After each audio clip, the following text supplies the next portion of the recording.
Heirok ki thabal chongfamda leikhidraba Romesh, Promila amadi Nirmala leikhidabagi ningsing thouram pangthokhre. Manipur ki amadi Heirok ki itihash ta mayek lana leihouragani haina Thokchom Radheshyam na phongdokkhre.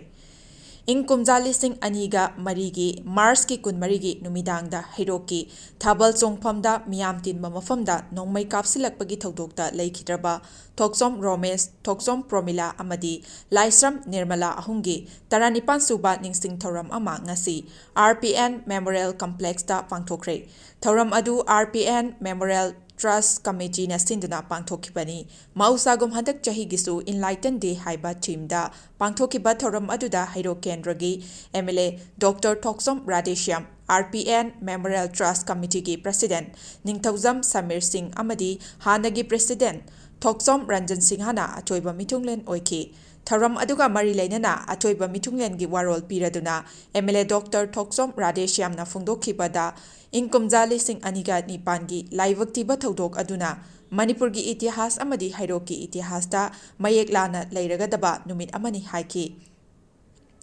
Ikhang khanghaudana mangumna thokiba thodok aduda nauriba amadi nauribi icha ahumgi punsi khanghaudana mangki. Ngasi mag imung manunggi members singna thodok tu ningsingluraga kayam waramgani kayam nungairamloi haibasi aikhoi matam khudingda aikoina khangpham thoi haiki makoi ahumna kathoklamba adugi folna ngasi Manipur pumbada BDF amadi aikoigi Kungangda SPO chahum lakibasi isorna thambirakpa makoi ahungi khudolna Manipur pumbada nungaijasanu haina piramba oigani haiki asita sunatana Heirokta higher secondary amata leijaramdabani adubu makoi ahungi kathok pirambagi fall oina khudol oina Heirokta higher secondary amasu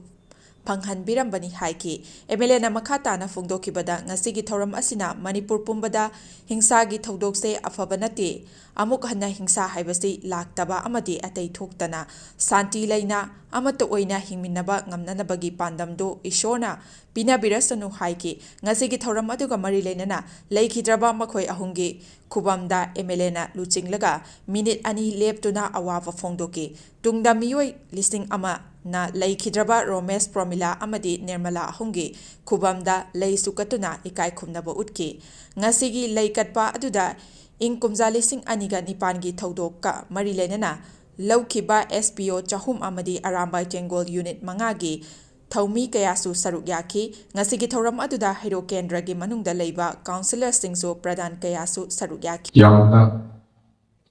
Manipur itihash amadi Heirok ki itihash ta mayek lana leiragadaba adugumba numit amani ikhang khanghaudana mangumna thokiba thodok amada nauriba amadi nauribi isa punsi khanghaudana mangki ngasi pa akhoi ure imung manunggi members ni pamoina kayang waragani kayang waragani ningsing luraga thodok ko adugo makoi ki kathokkiba thawai makoi na kathokla madudi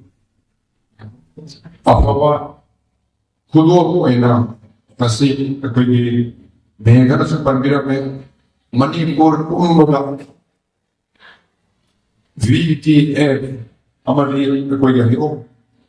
Kungangda SPO sahum masi lakibase makoi ohunna ishora tamiragba makoi ohunna kathokpagi madi phongdokkhre Manipur pumbada namai ko hai bibirabu igane thase